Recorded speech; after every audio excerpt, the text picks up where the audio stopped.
God does not exist, really. A philosophical journey into belief, doubt, and the human condition. Narrated by Shri, Rajeev S. Thatte. Introduction. A question older than time: does God exist? This question is older than civilization. It has echoed through the chambers of ancient temples and the halls of modern science. It has sparked wars and built cathedrals. For millennia, it has comforted the lonely and terrified the thinker. Yet, in today's world, armed with scientific knowledge, philosophical maturity, and global awareness, the answer may be quietly shifting. This article explores the bold statement: God does not exist, really. Not with arrogance or mockery, but with reason, history, and human empathy. It is not a final answer, but an invitation to question more deeply. The invention of God. From thunder to theology, human beings are pattern seekers. When early humans heard thunder and saw lightning, they imagined a sky god. When floods came, they blamed river spirits. When they dreamed, they thought the dead were speaking. These interpretations evolved into structured beliefs. Gods were born, some kind, some cruel, most resembling their creators. Every ancient culture had its pantheon, rituals, and divine laws. Religion provided answers when knowledge failed.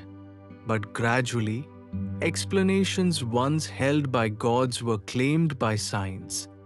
Lightning is an electrical discharge, not divine anger. Illness is biological, not a curse. Solar eclipses are orbital events, not omens. With every answer science provided, the need for a supernatural being shrank. 2. God as system, the institutionalization of faith. What began as a personal belief became organized religion. What was once tribal spirituality turned into vast systems, temples, churches, mosques, and rituals codified by texts and guarded by clergy. These institutions brought community and culture, but also hierarchy, power, and exclusion. Religion merged with politics. God's name justified empires, colonization, and genocide. In many cases, belief became less about truth and more about control. Obedience replaced curiosity.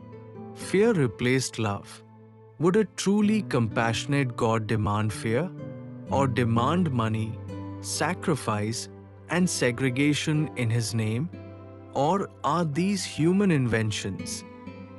Power structures cloaked in divinity? 3. The problem of evil.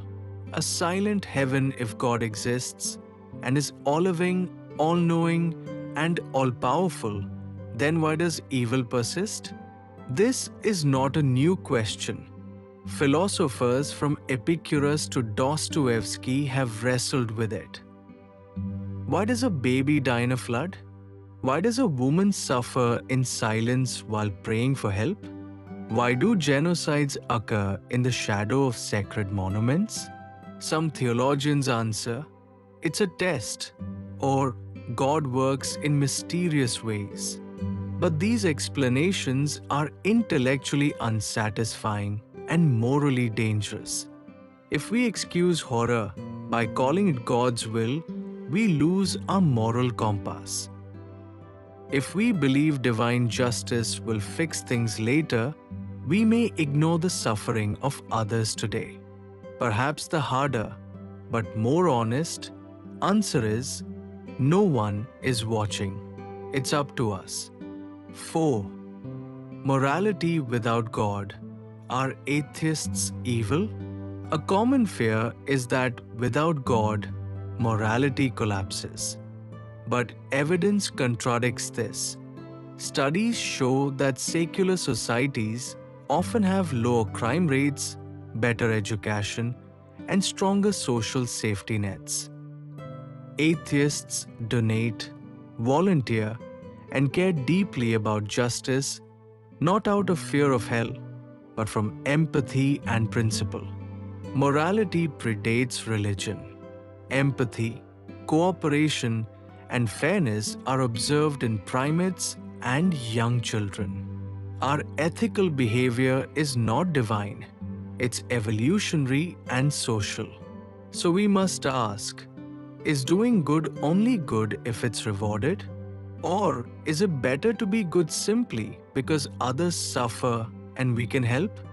We, the role of science, filling the gaps with truth science, does not claim to answer all questions. But it does something more honest. It admits what it does not know and seeks evidence rather than faith. As science has advanced, it has explained phenomena once held as divine mysteries. Evolution explains the diversity of life. Cosmology explains the origins of the universe. Neuroscience explores consciousness, thought, and even mystical experiences. Do we need a God to explain what we now understand naturally? Science does not offer spiritual comfort, but it offers reality, and that may be more valuable than comfort based on illusion. 6. Spirituality without religion. A new awakening rejecting God does not mean rejecting awe, compassion, or mindfulness. It simply means we no longer rely on supernatural beliefs to live meaningful lives. People still meditate, experience transcendence, connect to nature, and feel deep reverence. But now, these moments are human experiences, not divine interventions. This emerging secular spirituality includes ethical living without commandments, community without dogma, gratitude without worship. The divine, in this new model, is not a person or a being, but a quality of life fully lived. 7. A world without God, freedom or void? Some imagine a godless world as cold and nihilistic. But what if it's liberating? Without belief in a higher plan, we are free to make our meaning. Without fear of judgment, we are free to act from love. Without divine intermediaries, we are free to stand face to face with each other, fully responsible. Imagine schools instead of temples, doctors instead of faith healers, kindness instead of commandments. Could that be a better world? 8.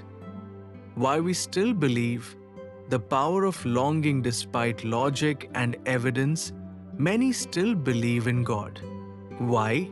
Because belief is emotional, not logical. It soothes our fear of death, gives purpose, and creates community. It's deeply human to want a parent in the sky, a plan in the pain, and justice beyond the grave. This longing is real, even if the object of belief is not. And maybe, just maybe, the longing itself is what makes us human, not the answer. 9. So, does God exist? Maybe not. Not as a person, not as a creator, not as a judge. But the idea of God, that exists. The longing for goodness, justice, and purpose that exists. And if we stop worshipping a God that may not exist, maybe we'll start caring for the humanity that does. Maybe that's where God was hiding all along. Conclusion. The sacred without the supernatural God does not exist, really. It's not a conclusion. It's a call to action. To build ethics without fear. To find meaning without myth. To heal the world with our hands, not our hopes. In this godless, fragile world, perhaps the greatest holiness lies in honesty, in courage, and in love, not from above, but from within. Let us know your views on God does not exist, really. Thanks a lot.